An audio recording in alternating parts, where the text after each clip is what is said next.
পটুয়াখালীর বাউফল উপজেলার ধুলিয়া ইউনিয়নের চাঁদকাঠি গ্রামের দাসনগর এলাকার একটি জরাজীর্ণ টিনের ঘর। সেই ঘরেই বসবাস রিপন দাস, সাধন দাস ও নিদু দাসের। জন্ম থেকেই নানা ধরনের প্রতিবন্ধকতা নিয়ে বেড়ে ওঠা এই তিন ভাইয়ের মধ্যে সাধন দাস দৃষ্টি প্রতিবন্ধী, আর রিপন ও নিদু বাক বুদ্ধি প্রতিবন্ধী।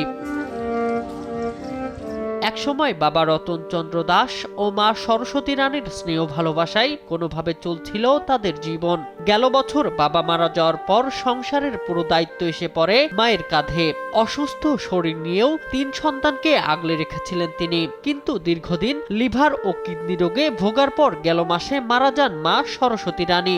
এরপর থেকেই আশ্রয়হীন হয়ে পড়েন তিন প্রতিবন্ধী ভাই। পরিবারের 5 ভাই বোনদের মধ্যে বড় বোন প্রায় 2 দশক আগে ভারতে চলে যান।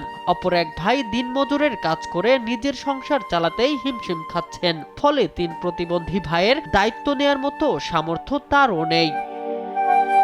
ক্ষুধা লাগলেও ঠিকমতো খাবার চাইতে পারেন না তারা। স্থানীয়দের দেয়া খাবারে কোনো রকমে চলছে জীবন। মা গত 15 দিন আগে মারা গেছে।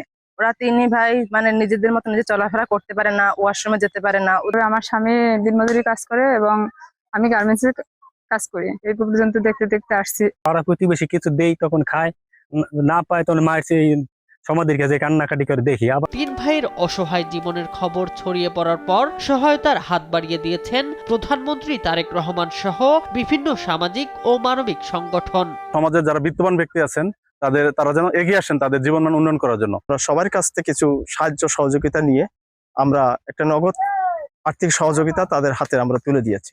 এদিকে তিন ভাইয়ের দুর্দশার খবর পেয়ে পাশে দাঁড়িয়েছে উপজেলা প্রশাসনও। প্রয়োজনীয় সহায়তার আশ্বাস দিয়েছেন সংশ্লিষ্টরা। এখানে 5 জন আসছিলেন ফ্যামিলি মেম্বার, 5 জনকে আমরা 50 কেজি শুকনো বা খাবার যেটা বলে চাল দিয়েছি। জেলার প্রশাসক স্যারের পক্ষ থেকে আমরা 10,000 টাকা নগদ আমরা আর্থিক সহায়তা দিয়েছি। স্থানীয়দের আশা, সমাজের বিত্তবান ব্যক্তি, মানবিক সংগঠন ও সরকারি উদ্যোগ একসঙ্গে এগিয়ে এলে নতুন করে বাঁচার স্বপ্ন দেখতে পারবে এই তিন ভাই।